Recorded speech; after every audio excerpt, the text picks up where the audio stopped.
2, 1. Hans, Bobby, I'm your white knight. Want to get your hands on some sports knowledge? Hell yes! You're in the right place. Good morning. Is everybody ready? Welcome to the Daily Sports Watch on Schultzy Sports. What's up, sports fans? What is going on? Monday, February 13th, 6:05 a.m. That's right. We are on the live stream. This is going to be a podcast as well. Welcome to the Daily Sports Watch here on Real Schultzy Sports and all over the world. What is going on? I see people in the chat already despite the Super Bowl hangover. Oh, my goodness.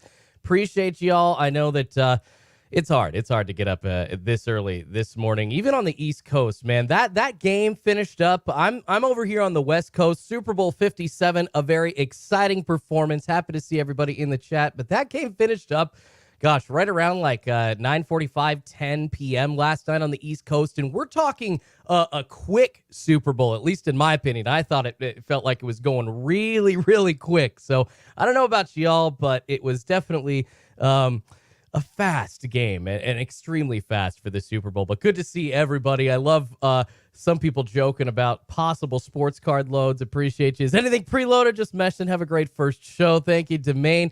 Appreciate you. Try to shout everybody out that's in the live stream. Essentially, if you are listening on playback or on podcast, it's like you're listening to somebody go, to the text line on a show. It's the same thing exactly like that. So it's pretty cool that we got everybody interacting, and this show is going to be interactive going forward.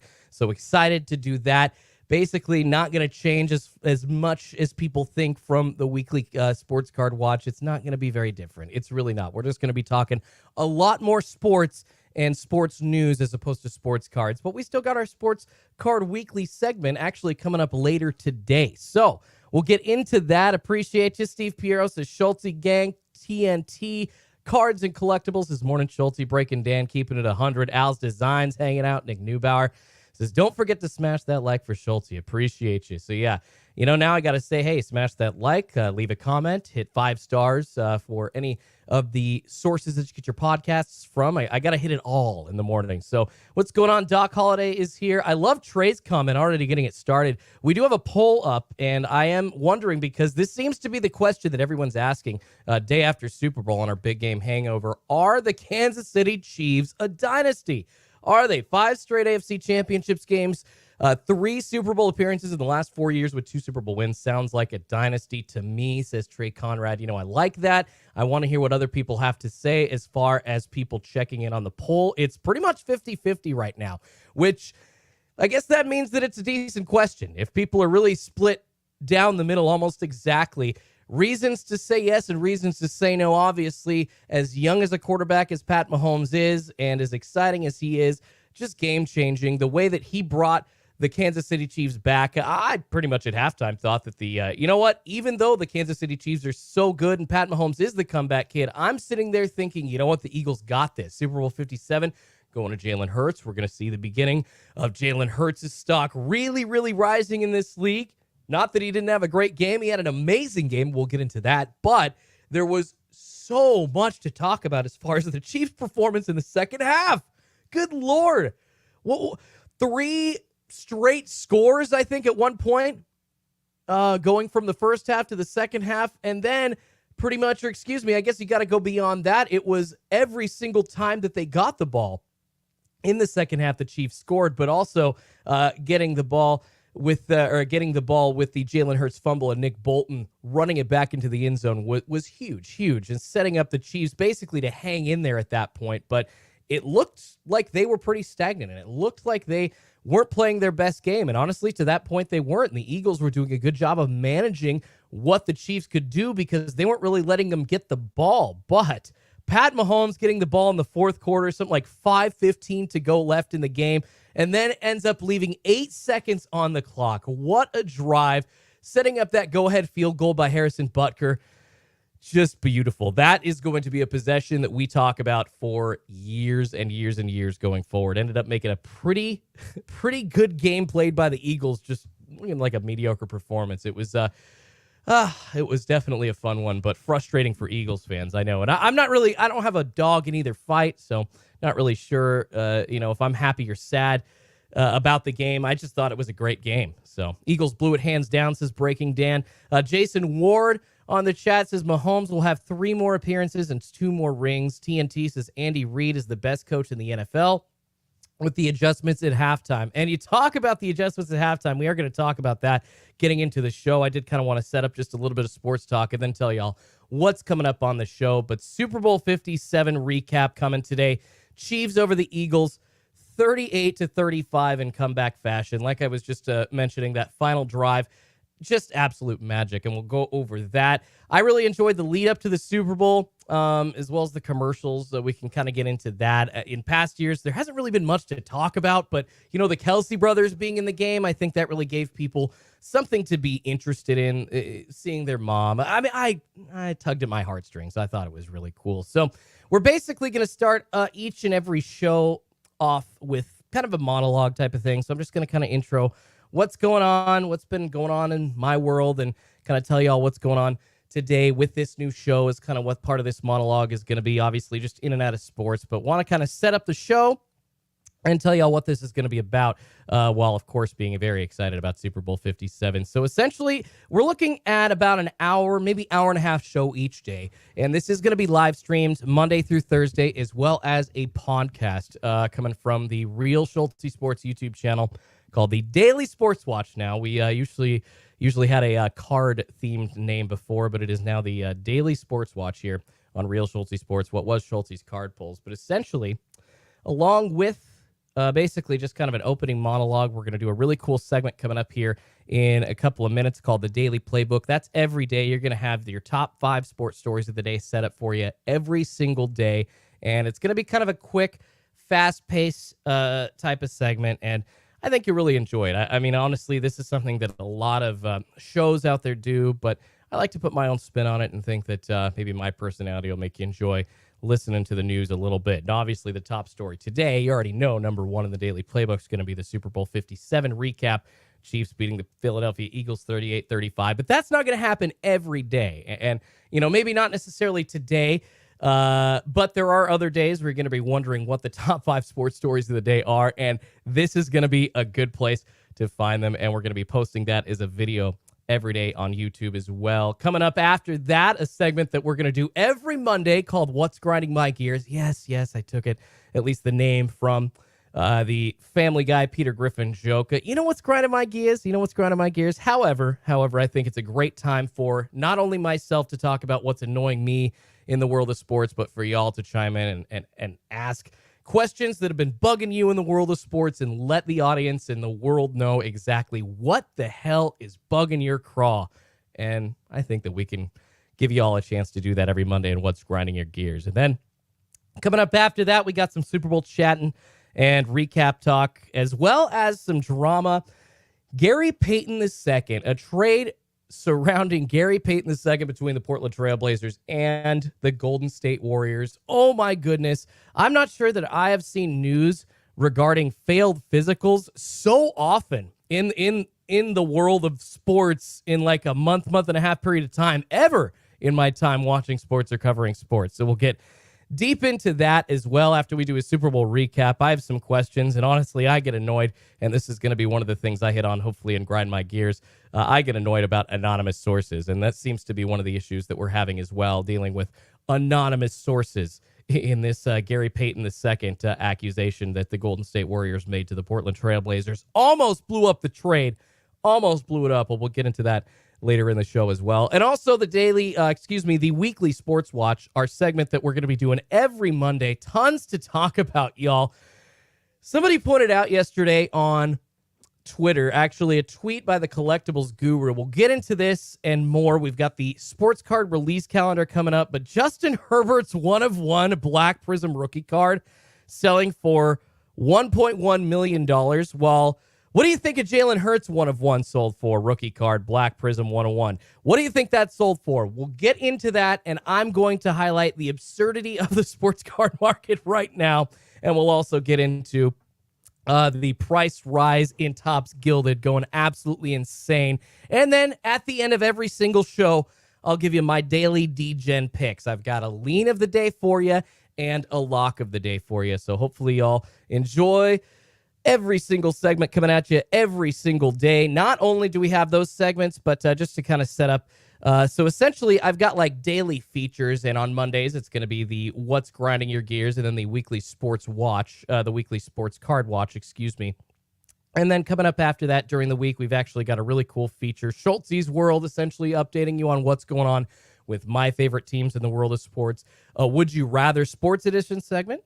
Going to give you a bunch of scenarios to choose from and present you with hard, tough choices in the world of sports. And then on Wednesdays, going to have a segment called Papa Schultzy Says. Dad's going to come on and give you his big topics in the world of sports every week. And then we've got a wacko of the week on Wednesdays as well. So somebody doing really dumb things in the world of sports, we're going to hit on that as well. On Thursdays, we've got a really awesome segment called This Week in Sports Rant History, where we're going to take some time, because you know me, I like to rant and take some time and just kind of put some context around what coaches and players did leading up to their freak out, and then we'll talk about their freak out in the week of that particular date in sports history. All right, guys. Appreciate y'all. Brad Selden Esquire checking in. Schultzy going to be giving out gambling plays. Let's go. Ragnar says, bro, you in a castle?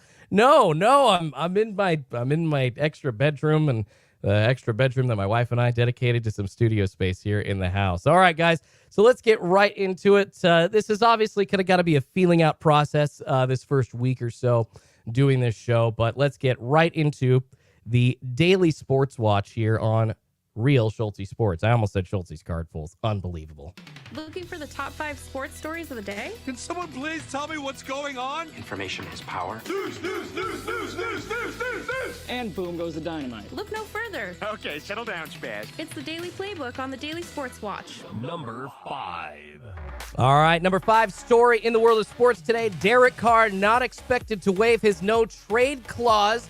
The Las Vegas Raiders were looking to trade him to possibly the New Orleans Saints, but going to be released most likely today before his guarantee of $40 million in contract monies for next year kicks in.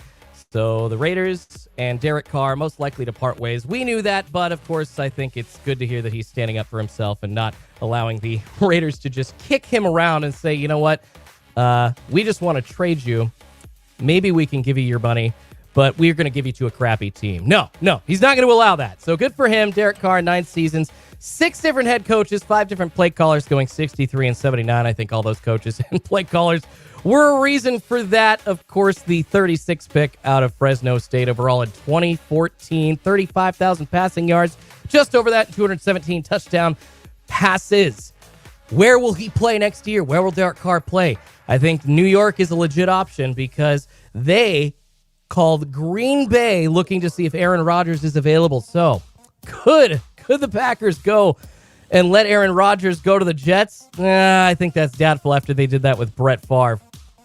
I honestly think it's more likely that Derek Carr is going to end up as a New York Jet. That's just my prediction. All right, the number 4 top story in the world of sports today. Zion Williamson re-aggravating his right hamstring injury. Reports say he's going to miss more time than expected originally after the All-Star break.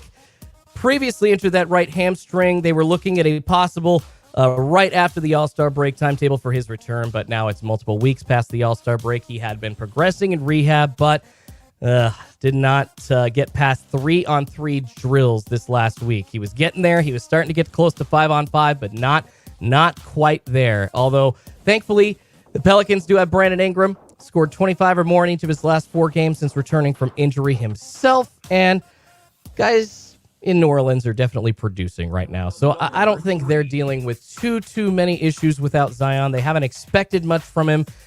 They've got production from their other guys. CJ's still scoring 20 a game for them. So I know that long-term, that money that they just signed him to is going to be a concern for a lot of fans. But, you know, this reminds me of the Greg Oden situation, just without the contract that Zion Williamson got from the Pelicans. It's just dealing with a young guy with injuries that's super talented and it's got a lot of potential. But can he get on the court? That's the ultimate question, and nobody can answer that. All right, number 3 top story in the world of sports. Colts plan on hiring Eagles offensive coordinator Shane Steichen as their next head coach. 2 sides still need to reach an agreement on that contract. He is scheduled to fly to Indianapolis this afternoon after suffering the loss as Eagles offensive coordinator yesterday in the Super Bowl. Frank Reich, new Panthers head coach, going to be hiring Dom Capers and Josh McCown to the Panthers staff. Dom Capers going to be a senior defensive assistant. Josh McCown going to be the quarterback's coach. Of course, Capers was the first coach ever of the Houston Texans and has Super Bowl rings as a defensive coordinator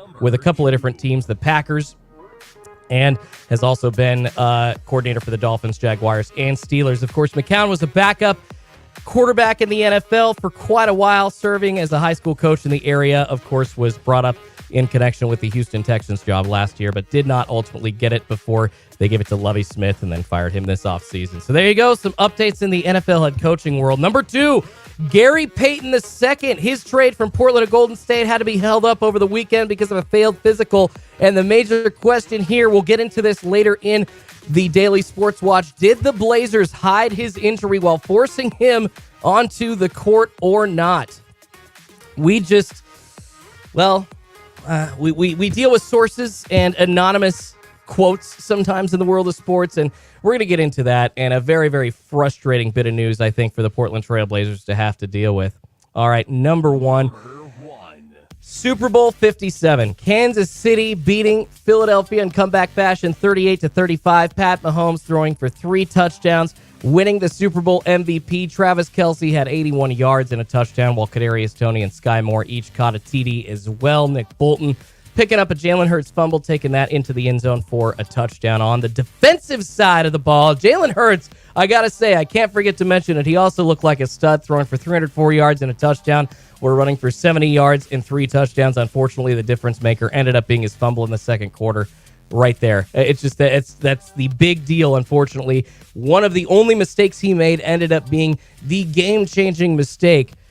And taking that back, allowing Kansas City, and that's why I say it's the difference maker, allowing Kansas City to hang in there at that point of the game. Philadelphia really looked like they had their cleat on the throat of the Chiefs, and it just did not end up staying that way. But a very entertaining game regardless.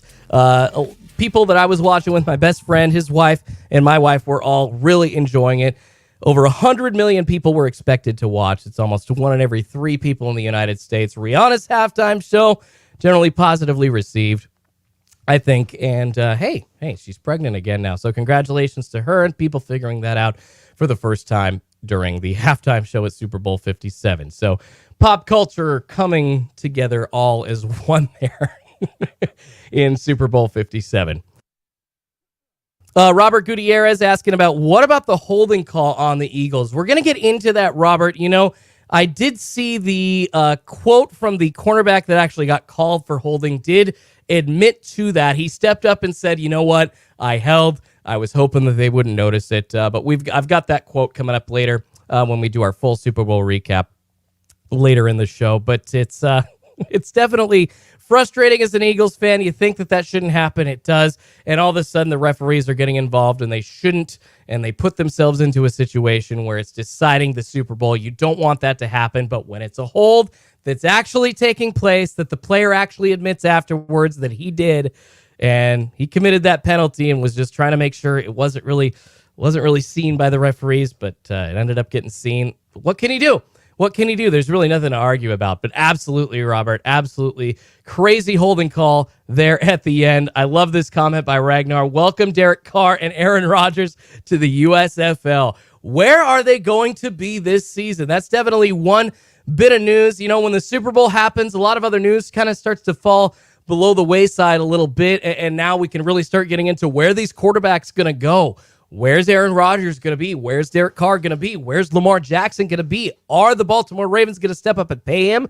Or are they going to be looking themselves? I mean, could you imagine if they didn't pay Lamar Jackson and went and got somebody like Derek Carr? I'm not saying that that's going to happen. I'm just saying, what if? Could you imagine how upset Lamar Jackson would be?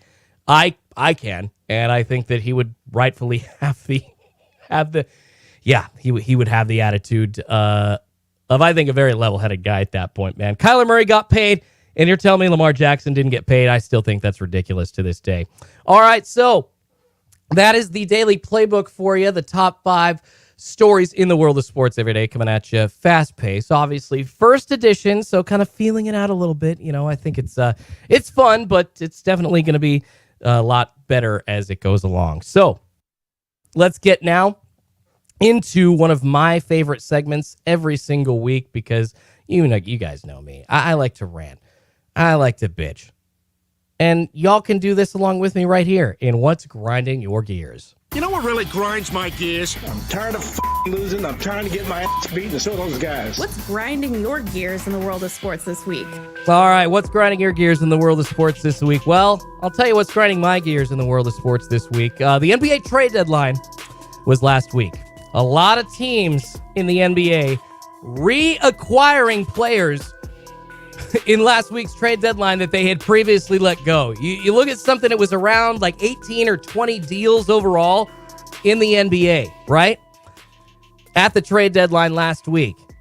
In my opinion, and we had at least 5 teams reacquiring players that they had already traded away. And in my opinion, it just highlights the absolute absurdity of the business of professional sports when teams do that. It exposes GMs and something that I like to call their new shiny toy syndrome. They just essentially get high on a guy for a year or two, and then they're like, you know what? Whatever this guy can offer us is going to be better. Or, well, the team might need something for these next 30 games, and they'll end up mortgaging the future of this super talented player or just give up on him, essentially, because of a situation on the team. Drama-wise, see D'Angelo Russell and the LA Lakers. We can talk about why some of these players were traded back in the day, but it's funny that 5 years ago, a player that has the potential to be an amazing all-star caliber talent in the NBA, with his off-the-court issues,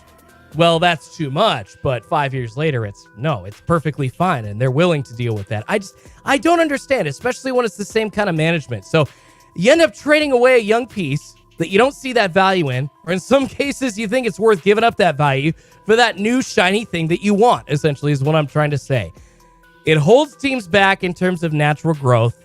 And, guys, they're not just robots. They're humans. We're trying to build units with personalities that are trying to mesh together. It strangles that growth, strangles other assets on the team.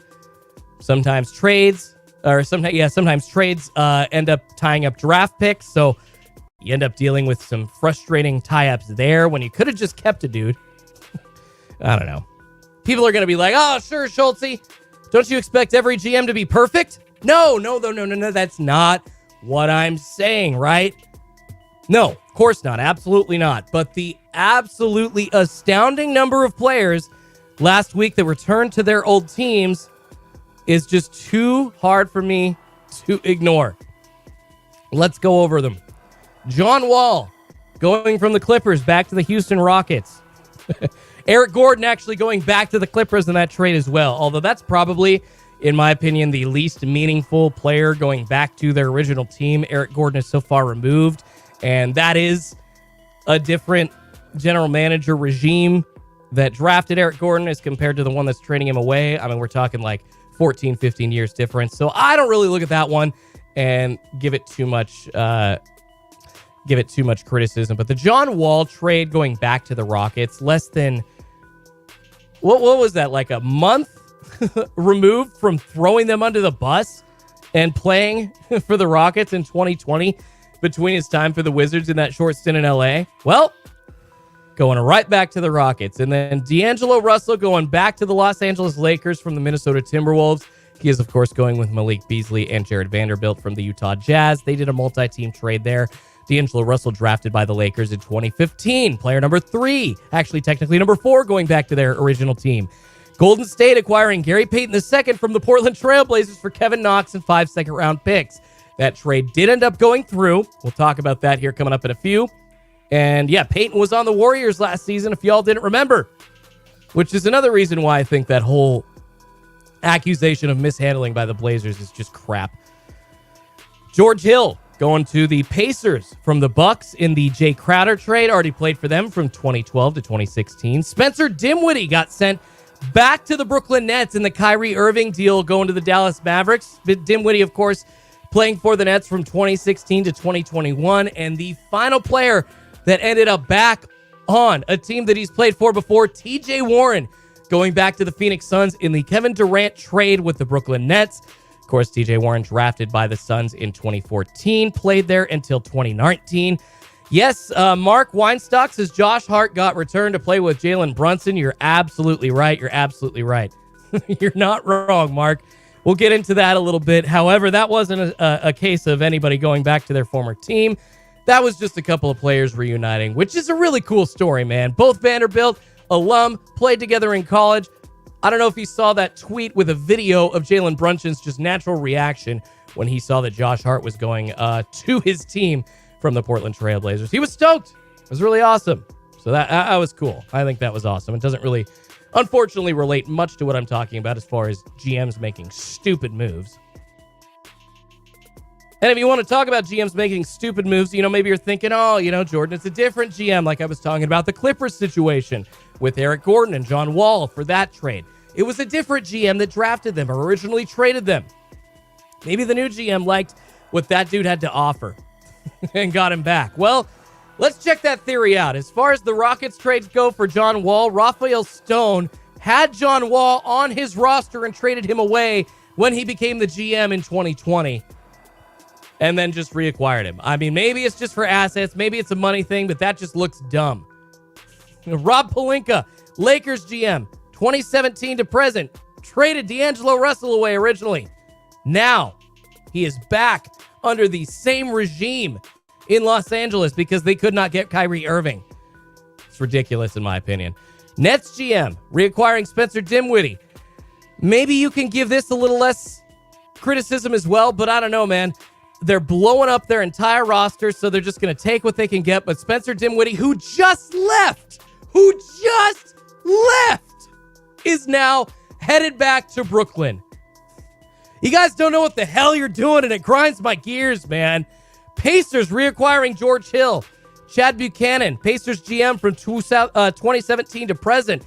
He was not the GM when they traded George Hill originally. However, he was the assistant GM. So yes, I still put him under this list here. Absolutely. And then Bob Myers, of course, the Warriors GM since 2012, reacquiring Gary Payton less than half a year after they let him go, and also accusing the Blazers of mishandling him when he actually was trying to play through the same injury that he had suffered and played through at the end of the season for the Golden State Warriors last year. So we'll get into that. But even more frustrating, and it just makes me wonder what these GMs are doing.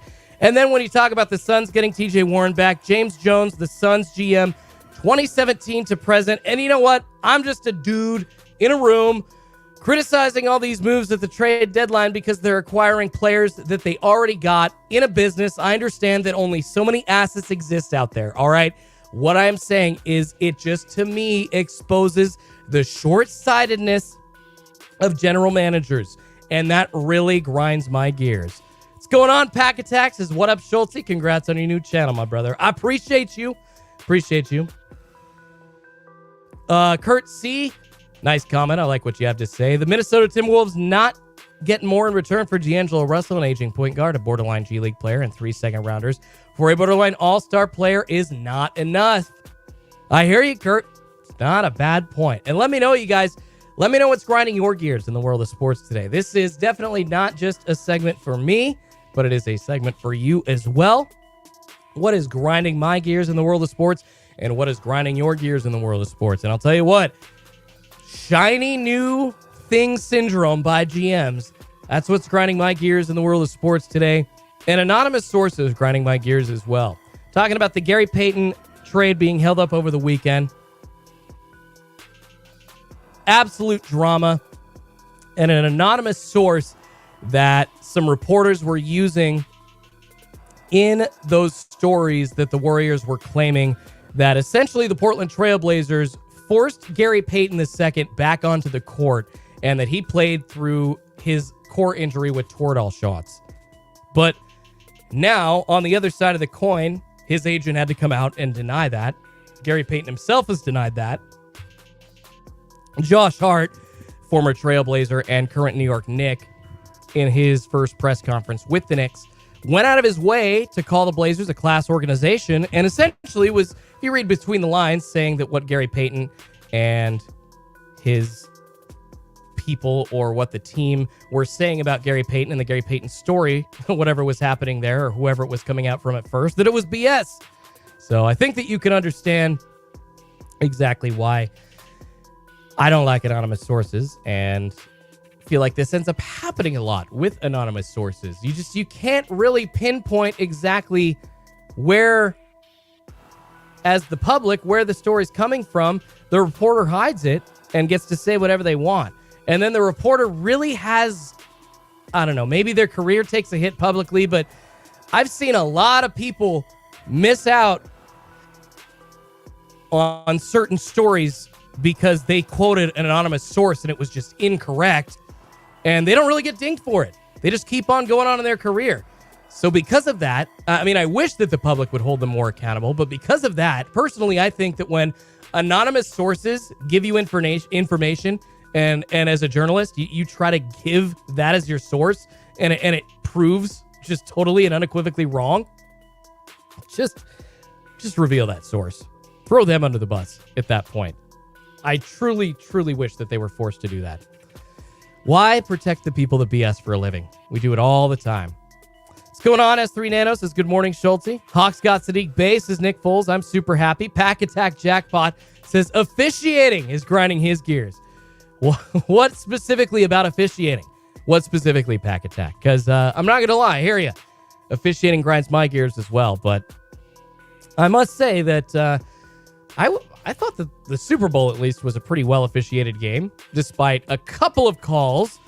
But that's more so dependent on, I don't know, trying to define what a catch is, I think. And that one-step rule is still really confusing. But anyways, so what's grinding my gears absolutely this week? Absolutely grinding my gears. Anonymous sources and the stupid new shiny thing syndrome by general managers. Just unbelievable. All right, let's get into some Super Bowl recap action. Super Bowl 57, 38-35 win for the Chiefs over the Philadelphia Eagles. Let's break this down, y'all. This was an absolutely exciting game. Mahomes not really throwing for many yards. If you had the over, I think it was like 249 yards or something like that for Mahomes, or 259 yards. If you had the over, you absolutely lost that one. But he threw for 3 touchdowns, and in the second half, dissected the Eagles absolutely apart, making them look like they just did not belong on the same field as him. Totally different game than it was in the first half. Leading the comeback with 2 touchdown passes in that second half to essentially wide open receivers. I mean, those were great calls by the Chiefs offense there. Basically, the second play that they scored on was a flip of the first play, just pushing off to the right, and then they let Sky Moore score, to the left, and let Sky Moore score walking into the end zone. But at that point, I didn't think that the Chiefs had a chance. But all of a sudden, when they scored, oh my goodness, it was a different story. Eagles looking well scripted, way more ready in the first possession of the game. Kansas City offense looked about the same, but their defense looked like it was struggling in the first half. Eagles did a great job on defense themselves, kind of rushing their front 4 only. It took the pressure off of the secondary, trying to deal with Mahomes and Kelsey and McKinnon and Pacheco. Just so many weapons that the Chiefs have. And you got to give credit, guys. You got to give credit to Jalen Hurts. What a game. 27 for 38, 340 yards, 1 touchdown through the air, 3 touchdowns on the ground. You would think that is a game-winning performance. And if it weren't for his fumble in the first half, I would say that was a game-winning performance. It was literally the fumble recovery by Nick Bolton, taking it back for a touchdown to tie it up at 14 for the Chiefs in the second quarter. That was a turning point. It really took the wind out of Philly's sails, and they had looked on to that point. I mean, A.J. Brown, what he was paid to do, he did. Caught a 60-yard touchdown pass in the second quarter, making the huge plays and the huge moments. That was just Eagles football right there that we've seen all season, and I loved it. That was just great. But then, after you see that amazing play, you just see Kansas City kind of start to slowly but surely head their way back in, and it was really frustrating because Philly looked like in the first half they were clicking on all cylinders, but then all of a sudden, after you see a couple of great plays by Jalen Hurts, it just, the tide turned. And with that fumble, it turned even more. Even score after that Nick Bolton fumble recovery. Still kind of felt like Kansas City was hanging on by a thread. They even lined up in the neutral zone on that fourth down. You remember that right before halftime. So it really seemed like an uphill battle for the Kansas City Chiefs. You know, the Eagles, what they did managing the time of possession in that first half, that was huge. Kansas City, I don't know if you looked at how many plays they ran in the second quarter. It was only something like 9 or 10. It's absolutely ridiculous. Sorry, just making sure my mic's still on. We're good there. Lost my headphones for a second. Anyways, it was absolutely ridiculous that that they ran so few plays, but that was because the Eagles were doing such a good job of mitigating what they knew were amazingly just lethal weapons if you give them the ball. And that was Philly's game plan, to limit their possessions, to limit their access to the ball. And in the first half, it really worked. But after winning time of possession, Kansas City still moved the ball when they had it, even though it was like 10% of the time. It didn't matter because, like we were talking about in the second half, that amazing fake out by Kadarius Toney, giving Kansas City the lead for the first time, essentially just sending everybody to the right, or excuse me, yeah, I keep reversing it, sending everybody to the left and sending Toney to the right, and then Sky Moore to the left, basically running that play the exact opposite side. And then in another amazing play by Kadarius Toney, that punt return back to the 10 or like the 8 or whatever to set the Chiefs up for another score. What a turnaround by Kansas City at that point. Last call of the Super Bowl games is Pack Attack Jackpot talking about why officials make him mad. So we can get into that. So you talking about the holding play? I mean, Pack Attack, I will say that the Eagles cornerback that made that hold actually admitted that was a hold. I mean, we can go and you can see right here, Eagles cornerback on crucial penalty says it was a hold, was hoping the officials would let it go. That's one of the first stories on ESPN this morning. Philadelphia Eagles cornerback James Bradbury took responsibility for the holding call. They were wide open, no D. You know, Pack Attack, I will say that the officials are kind of annoying me when it comes to, like, what a catch is. I agree with you there. I was annoyed, and definitely, it was like an hour-long argument that my friends and family were in, and I, with myself, just talking about, like, hey, how do you determine what's a catch? So you got to have the step going forward while you have control. But at the same time, still looks like you have control even when you're taking that step, but you're going out of bounds, and that's not a catch. It just doesn't make any sense. So I hear you on the officials, man. I hear you. Yeah, DeBain says, James Bradbury after the game, it was holding. I tugged his jersey. I was hoping they would let it slide. The DB who got called says that people and still scream horrible call. Makes no sense. Yeah, it's true. It's true. And that's just frustration. And I know Pack Attack, I don't know. Pack Attack's probably just a very passionate fan and wants to see the officials getting it right all the time. I want to see the officials getting it right all the time too, but unfortunately that's just not very possible. I wish it were a thing, but it's just not. And we can go back to grind my gears. I mean, that's something that also annoys me too. I'm glad it annoys you, man. It annoys every sports fan out there. It's hella frustrating. But, we talk about just what an amazing game it was. You know, that punt return, sorry, just to get back to that punt return by Kadarius Toney to set up the Chiefs score inside the 10. What a turnaround that was. Touchdown on every single possession in the second half until their field goal to win the game. Kansas City was just on it. And Andy Reid made the adjustments that he needed to. And it was ridiculous. After having the ball so little time in the first half, scoring as much as they did, what an amazing game, but what an anticlimactic finish. I don't know what y'all thought of the field goal finish at the end, and the holding penalty did kind of help set that up. So we can talk about, you know, the refs getting themselves involved in that. Appreciate you, Eric. Is hungover, but had to jump in for my man Schultzy. Thank you, man. Not gonna lie, feeling I tried not to drink too much yesterday, but I had like 3 or 4. How many drinks do you guys have yesterday? We're talking Super Bowl. Commercials were great. We can get into that as well. I plan on breaking the Super Bowl down a little bit, but we can talk other yakety yak stuff like Super Bowl commercials, whether you actually watched the halftime show, whether you got up to like go smoke a cigarette outside, or, you know, that was your bathroom break, or we can talk about all that. But yeah, what an anticlimactic finish in my opinion, because of that holding call, even though it was a holding call. It absolutely was, and we did see the cornerback admit that. Appreciate you pulling up that quote, Domain, no doubt.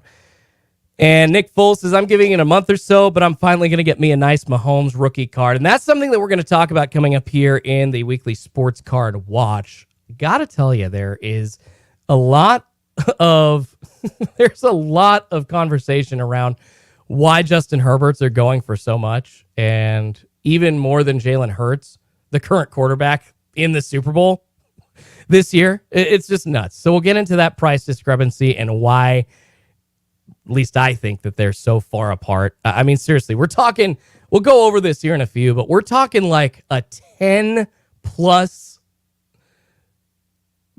yeah, like a 10 times separation. Just trying to do the math in my head, right? A 10 times separation in price. Just crazy. How often does that tug happen and is never called, says Back Attack? You're not wrong. Yeah, you're right. I agree. Yes, those tugs happen a lot and are never called. And that is something that people do need to, I don't know, let off their chest. I get it, man. That's something that's frustrating. And that NFL officials, that's what I'm talking about, man. You just want them to get it right, but you're just not sure that they can. And should we just have robots as NFL referees at this point? We're going there in MLB baseball. What do you think about that? I don't think that's the answer, but at the same time, I'm sick of people getting frustrated all the time about crappy refereeing, and I'm tired of it affecting my teams and other teams as well, frankly. It's frustrating. I wish the game didn't come down to crappy refereeing. I wish it came down to really good teams making really good plays, and for the first 58 minutes of Super Bowl 57, that's exactly what was going on. But last couple of minutes, that holding call, well, you know, Bradbury making that mistake, unfortunately, allows the referees to insert themselves. It's just the way that it is. Sucks, but it's just the way that it is. All right, a couple other stories. There's your Super Bowl 57 wrap-up. What a great game. Once again, 38-35. Win for the Chiefs over the Eagles. Are the Chiefs a dynasty? I've been talking about this all morning. Looks like still the poll is split right down the middle. Are the Kansas City Chiefs now a dynasty? 52% saying no way, 48% saying heck yes. You know, that's a pretty close. That's about as close as it gets, man. That is a country divided right there, or a fan base divided on exactly what's going on with the Kansas City Chiefs. You've got a lot. I think that's probably because you've usually got the traditional definition of a dynasty is 3 titles in 10 years or something like that. Well, the Chiefs have 2 in 5. They've got, saw Trey talking about it earlier, every single AFC championship game for the last 4 years they've been in. They've had 75 total wins over the last 5 seasons, including playoff games, comparable to the Patriots in their dynasty run. So I think it is at least worth asking the question, are they a dynasty? Pack Attack says, but hate when officials decide to call the game like the LeBron no call, says Pack Attack. No, I agree, man. I agree. Ooh, Nick Foles bringing up a great topic that I did want to hit on really quickly. Talking about the field last night. The field was terrible for Super Bowl 57. And that was, I don't know if y'all saw exactly what that field was. It was kind of a new age thing that was real grass, but it was on a movable platform that they would roll out under the stadium out to get sunlight like each day and get real, you know, this was like touted as like a real sustainable thing that was used from grass that had already been planted from other parts of Arizona or Phoenix, excuse me, and then re-put into the field and then put out as a new product onto the field that was going to be this amazing, like, real grass product with the sun hitting it every day. It ended up looking like crap. It ended up looking terrible. My goodness, it ended up looking terrible. That was not a fun game for the players by like the second quarter. I think I was surprised to see that none of the Chiefs really switched cleats, but I know the Eagles were having issues, and at least it seemed like both teams were slipping around, but the Eagles were obviously the ones that tried to make the equipment change and obviously didn't really benefit from that. I don't know if you want to say the Chiefs were just the ones that prepared better for that kind of surface. If they played, I haven't looked at these statistics, if they played more on crappy grass fields, there aren't many bad grass fields left in NFL football. I think it's mostly turf at this point. We're talking like I think 85% of the fields in the NFL are turf, and there's just a handful that are real grass. And that right there kind of makes me wonder, why would you make the decision to put this game on real grass for the Super Bowl? Are we talking about sustainability? Is that why? Because it seemed to be a project brought from being all green and sustainable, but who knows? Field, massive fail, much like the Cardinals, says Eric. Taking the shot at the Cardinals. I love it. I appreciate it, man. That's funny. All right, really quickly before we get into Sports Card Weekly, I did want to highlight the Gary Payton II news and the absurdity of that over the weekend. Of course, Gary Payton II, that trade from the Blazers to the Golden State Warriors for Kevin Knox and 5 second-round picks got held up because the Golden State Warriors accused the Portland Trail Blazers of mishandling Gary Payton II and hiding his true medicals. Essentially, had been dealing with a core injury that he had surgically repaired in the offseason, ended up missing, I think, like the first 30, maybe 40 games. He missed almost the first half of the season with that injury, trying to recover. Came back for the Blazers, looked decent, but didn't really, look totally comfortable. We all knew, and he even said in many different quotes that he was playing through this injury still, but he really wanted to get back on the court. He also had different quotes at the end of last season stating for the Golden State Warriors, this is literally his quote, he was, quote unquote, thugging it out before he was able to get surgery. And he ended up saying the same thing for Portland, but go back, you could find that quote. He was thugging it out and then waiting to get surgery in the offseason, to help the Warriors get their championship last year, because who wouldn't? That's what any athlete that's competitive wants to do. Good for Gary Payton II. But the Warriors, as soon as they reacquired him, accused the Blazers of mishandling him and forcing him back early, giving him Toradol shots.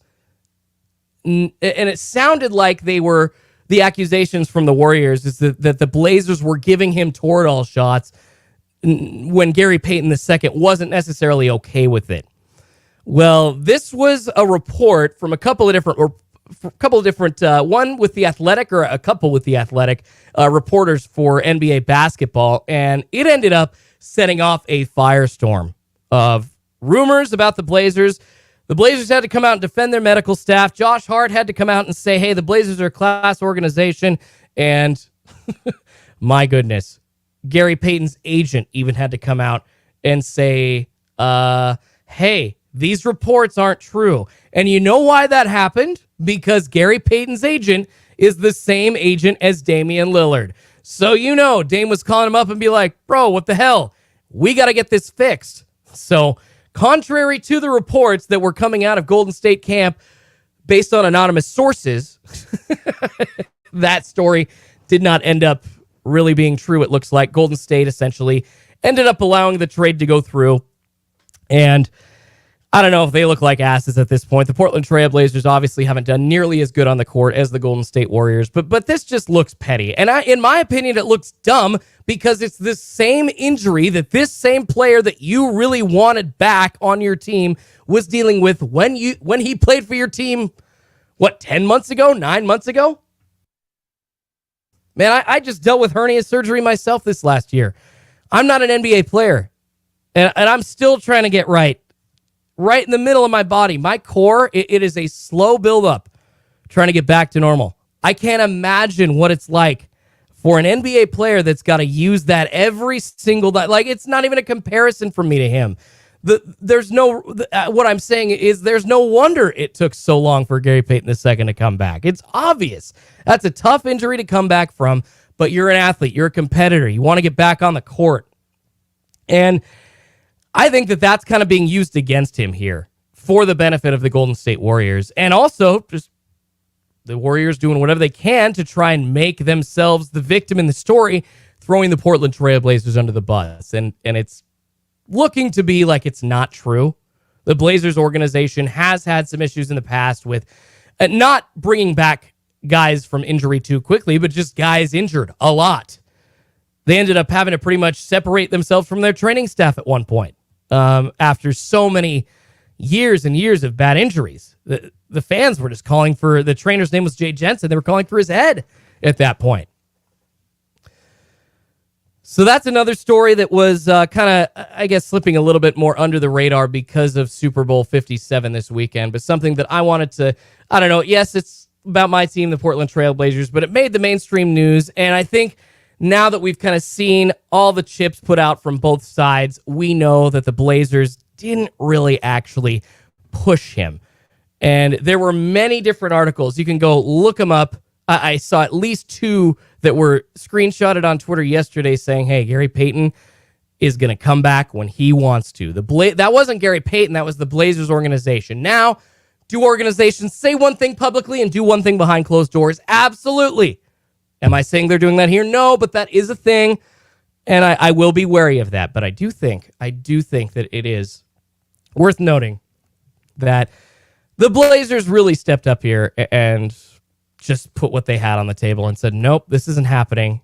And the anonymous sources that brought this story about in the first place, I don't know, just sounds like it wasn't real, and the anonymous source was just some kind of BS. So pretty crazy. That's kind of the wrap up to the Golden State Warriors Portland Trail Blazers drama. They're going to be taking Gary Payton II back. The Blazers are getting Kevin Knox and their 5 second-round picks. But essentially, if Gary Payton Jr., or the second, ends up getting injured and missing time from that core injury specifically, Blazers are going to have to give the Warriors some kind of compensation. It's most likely going to be one of those second-round picks. So, all right, drama happens, people suck, and we move on. Now, let's get into Sports Card Weekly. Grab those slabs and get ready for Sports Card Weekly with Schultzy. All right, lots of sports card news to go over. Releases on the calendar this week. Wednesday, big day for sports cards. We got 2022 Donruss football coming out. Not necessarily a big day because of that, but we also have 2023 Topps Series 1 baseball. Huge release day. Got some new variations coming out in Topps Series 1 for 2023. Some kind of gold-plated variation that looks really cool. I saw it's like a super short print gold. The example card that I saw of it was Julio Rodriguez and his the Mariners, when they hit home runs, they had like a Darth Vader style hat that they would put on their players, and Julio was wearing that in that card as the super short print for him this year. So that looked really cool. So 2023 Topps Series 1 baseball getting released on Wednesday, as well as 2022 Donruss football. I don't know. Let me know in the chat, y'all. Are you actually caring about 2022 Donruss football? I don't know. I'm not sure I am. After what I've seen from other sets being watered down, I don't know how much it's actually going to really ruffle collectors' skirts, especially with the lack of star power for autographs in the 2022 set. Yeah, people still looking for Purdy a little bit, but his prices are down right now because of that UCL injury. So I don't know. Any hope that 2022 Donruss football had of being a super high selling product, I think, went away with Brock Purdy's injury, unfortunately. So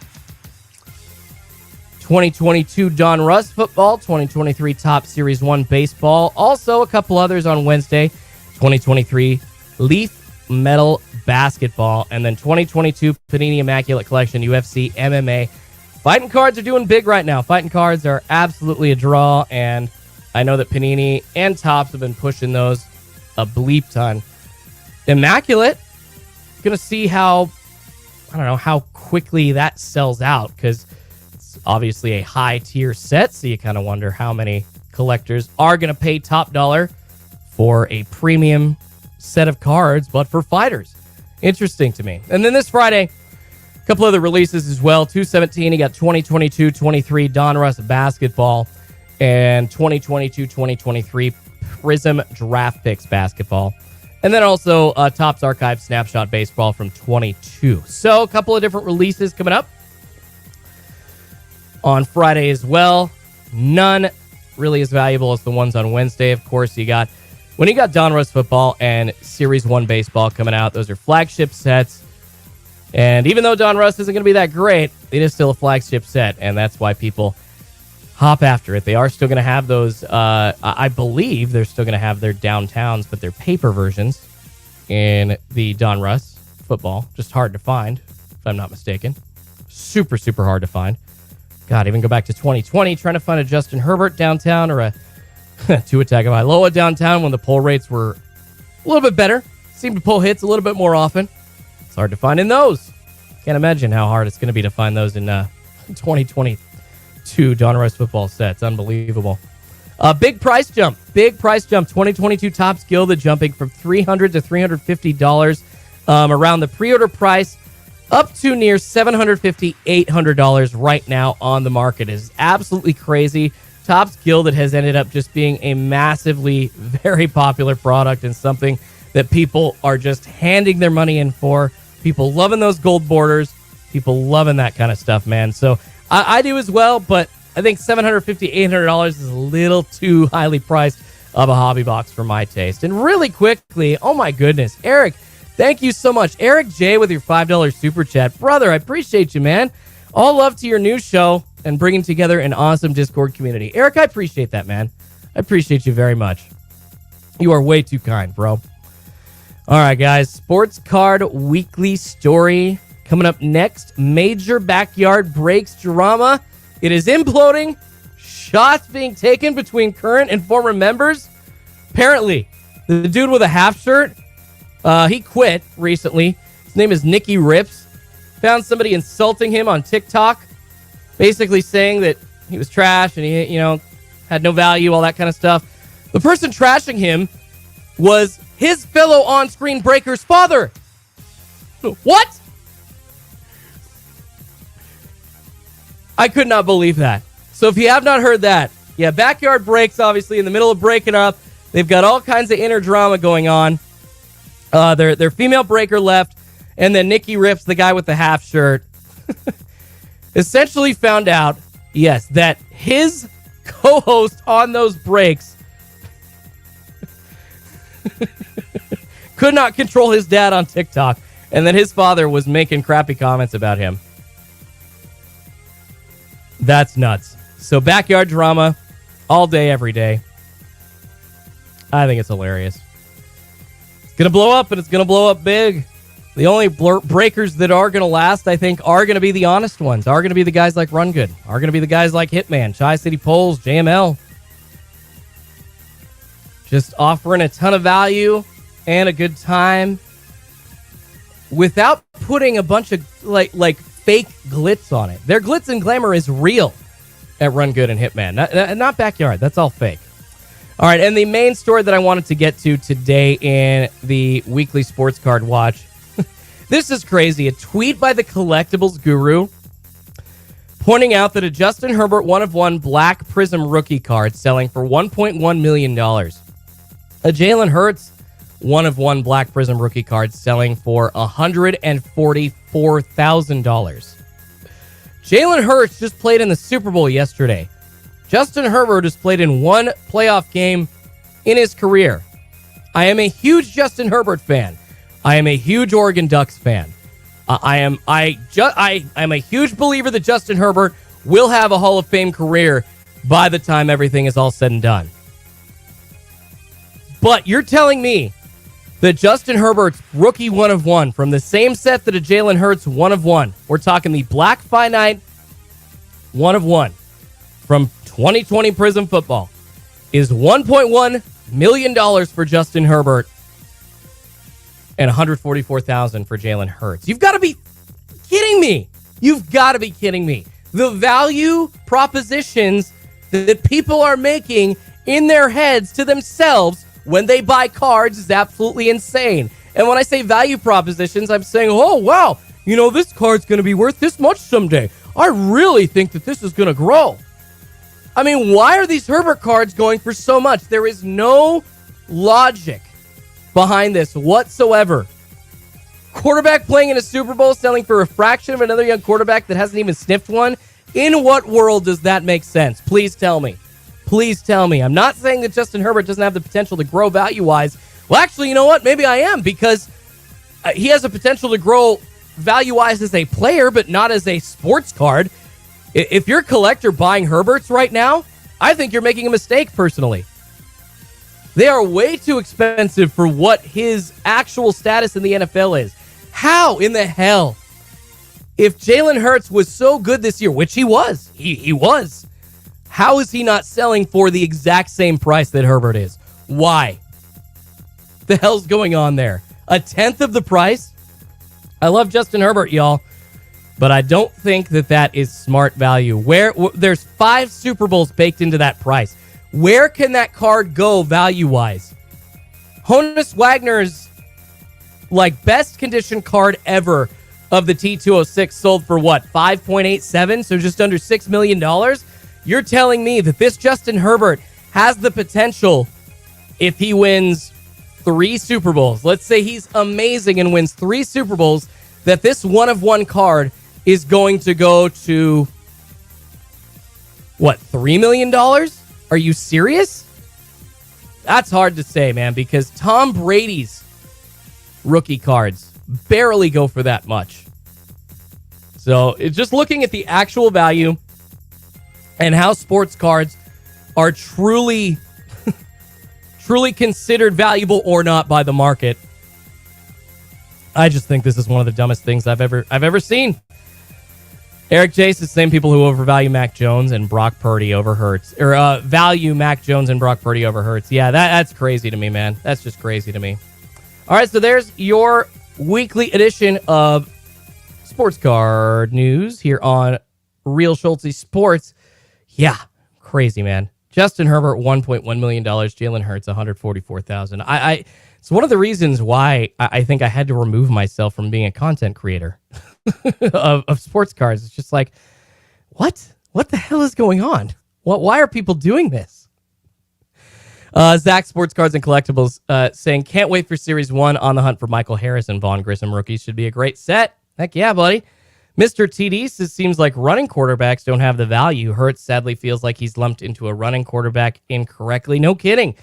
I feel like he does exactly what he needs to do, just like Pat Mahomes. He's obviously not gotten the resume nearly that Pat Mahomes has yet, but he's on his way, man.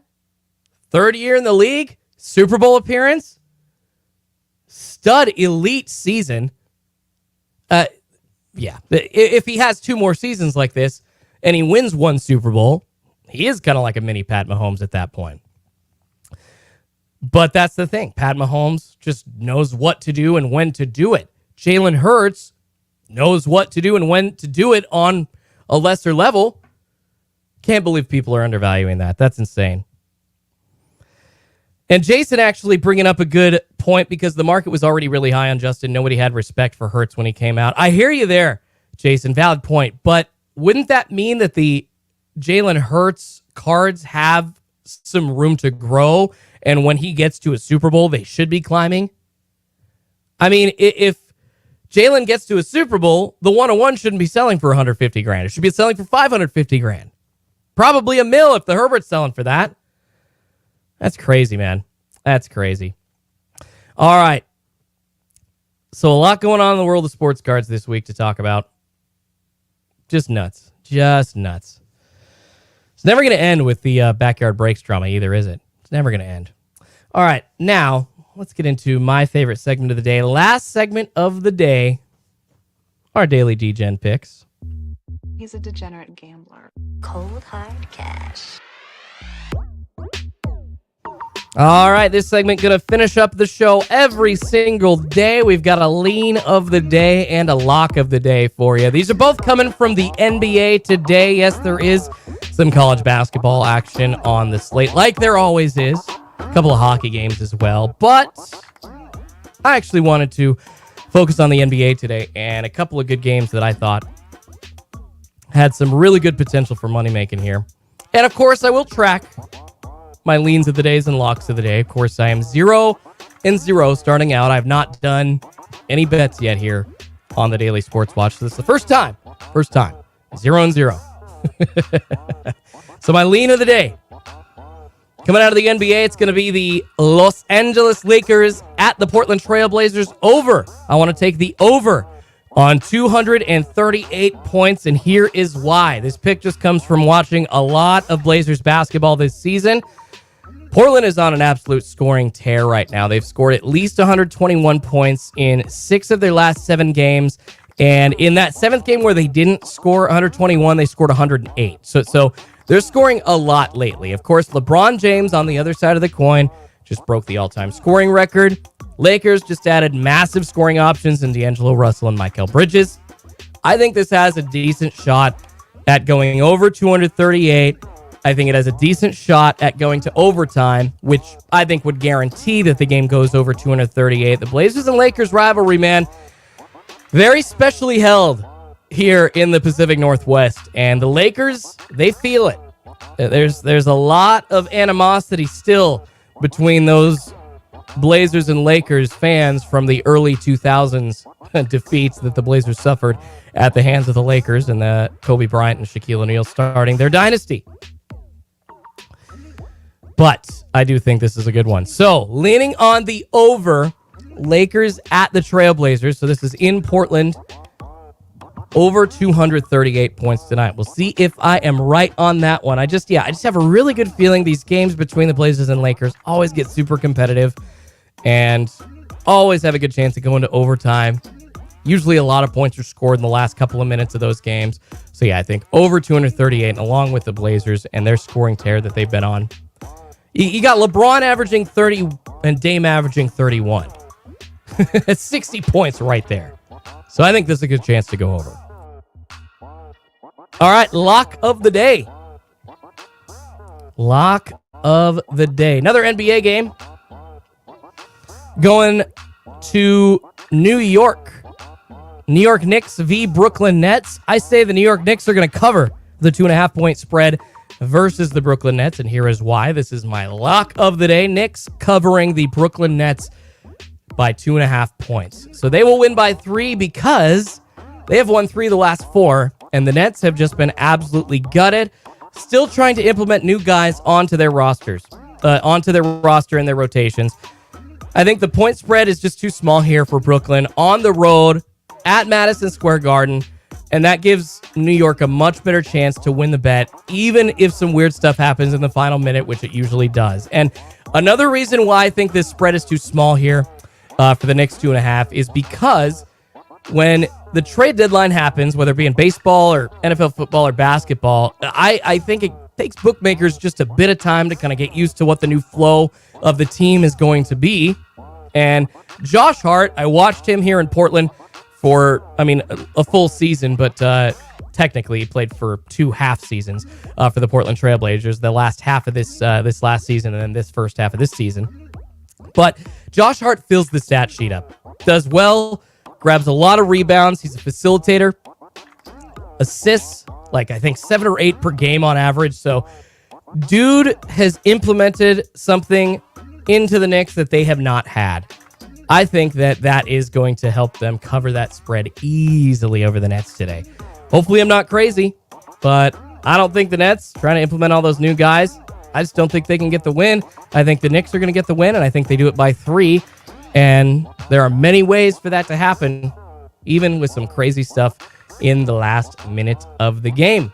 So there you go. New York Knicks, 2.5-point favorites over the Brooklyn Nets. That is my lock of the day here on Real Schultzy Sports for Monday, February 13th on the Daily Sports Watch. All right, guys, if you have any locks of the day or if you have any bets that you wanted to let me know about, I'd be happy to try to relay them to the rest of the peeps. Dang. Yeah, lots of games going on. Big old full schedule in the NBA today, but those 2 picks are the ones that I really thought were some good ones to make some cash on. So I'm placing, those are just going to be single unit bets for me. But placing some money on each. Hoping I get through.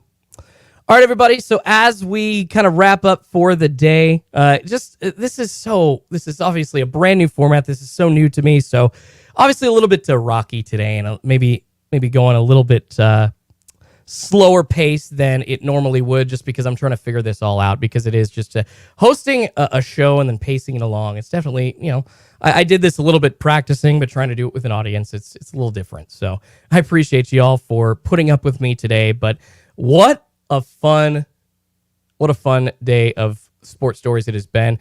Weekend Super Bowl 57 recap was absolutely an exciting game.